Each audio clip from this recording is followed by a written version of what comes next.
Welcome to hi tech classes. बेटा आज आपको कराया जाएगा topic money. First of all topic शुरू करने से पहले मैं आपसे कहना चाहूँगी कि अगर आपने मेरे चैनल को सब्सक्राइब नहीं किया हो तो सब्सक्राइब कीजिएगा, वीडियो को लाइक कीजिएगा और शेयर कीजिएगा। तो लेट्स स्टार्ट टॉपिक हमारा मनी।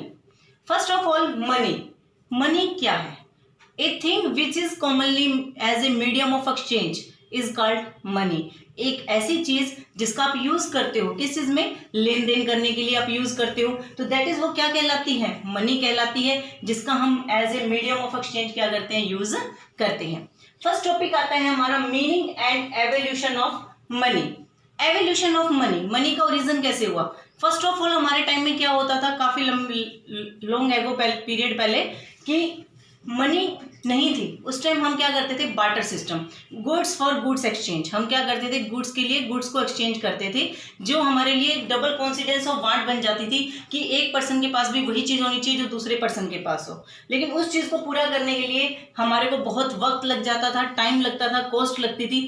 फिर धीरे धीरे हमने मनी को क्या किया? एवोल्यूट किया, और धीरे धीरे मनी क्या बन गई? As a medium of exchange बन गई। Meaning and evolution of money. Money क्या कहता है कि a thing which is commonly accepted as a medium of exchange is called money. पहले क्या था बेटा कि जैसे बार्टर सिस्टम आया, तो बार्टर सिस्टम को रिमूव करने के लिए हमने क्या किया? धीरे धीरे मनी को इन्वेंट कर दिया। बट पहले तो जो चलता था वो चलता था गोल्ड के कॉइन्स, सिल्वर के कॉइन्स, अलॉय मेटल के कॉइन्स। पहले राजा महाराजा जो थे वो क्या करते थे? गोल्ड और सिल्वर का यूज करते थे। अब हमारे जो 1 रुपीज, 2 रुपीज और 5 रुपीज के जो कॉइन्स हैं वो अलॉय मेटल्स के बने जाते हैं। फिर पेपर मनी आई, उसके बाद प्लास्टिक मनी, उसके बाद ई मनी, एज ए क्या बन गए? मीडियम ऑफ एक्सचेंज बन गए। अब आता है फंक्शन ऑफ मनी। मनी जब मीडियम ऑफ एक्सचेंज बन जाती है तो मनी हमारे लिए क्या कार्य करती है, क्या काम करती है? तो सबसे पहले medium of exchange. Medium of exchange क्या कहता है? जिसके लिए हम क्या करते हैं? एक चीज को दूसरी चीज के लिए हम एक्सचेंज करते हैं, उसे मीडियम ऑफ एक्सचेंज कहा जाता है। इससे हमें बहुत इजीली क्या कर सकते हैं? हम मनी के द्वारा दूसरे गुड्स को परचेज कर सकते हैं, दूसरे के साथ हम लेन देन कर सकते हैं। सेकेंड पॉइंट आता है स्टोर ऑफ वैल्यू। आप एक बात बताइए, गुड्स को क्या गुड्स के लिए हम स्टोर करके रख सकते हैं? जब अपने बार्टर सिस्टम था, गुड्स के बदले में हम गुड्स का लेन देन करते थे, क्या हम उसे स्टोर करके रख सकते थे? नहीं। लॉन्ग पीरियड के बाद वो क्या हो जाते हैं? गुड्स खराब हो जाते हैं। लेकिन अगर आप मनी को काफी लॉन्ग टाइम 20, 30, 50 ईयर्स अगर संभाल के भी रखें तो भी वो क्या नहीं होते? खराब नहीं होते। Measure of value.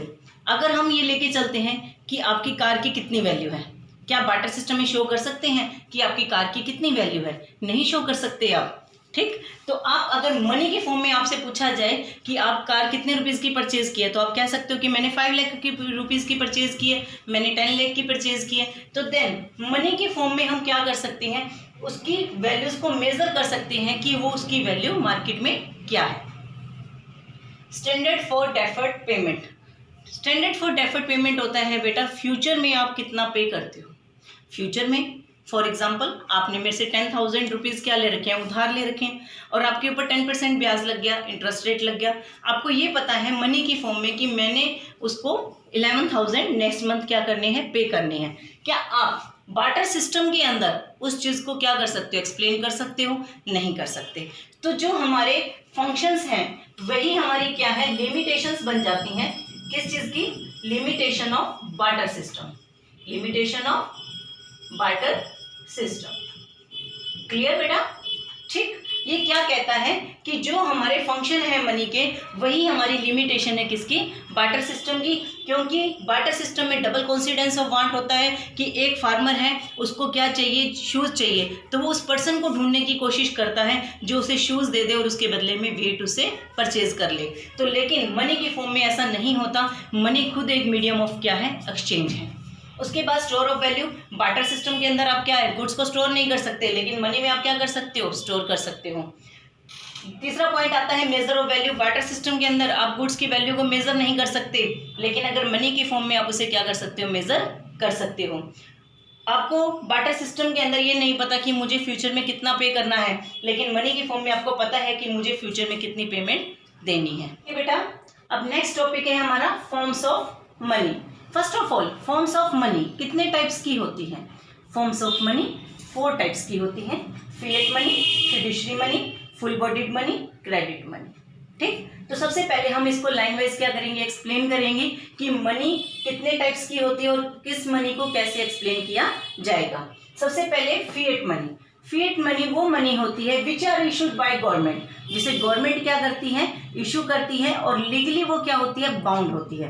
कहने का means as a medium of exchange उसे हम लीगली क्या कर सकते हैं, यूज कर सकते हैं। फॉर एग्जाम्पल गवर्नमेंट ने 1 रुपीज का कॉइन, 2 रुपीज का कॉइन, 5 रुपीज का कॉइन, या गवर्नमेंट ने जैसे 10 रुपीज का नोट, 50 का, 100 का, 2000 का जो नोट है वो इशू किए हुए हैं, तो वो क्या है, लीगली बाउंड है, जिसे हम क्या कर सकते हैं, as a medium of exchange use कर सकते हैं।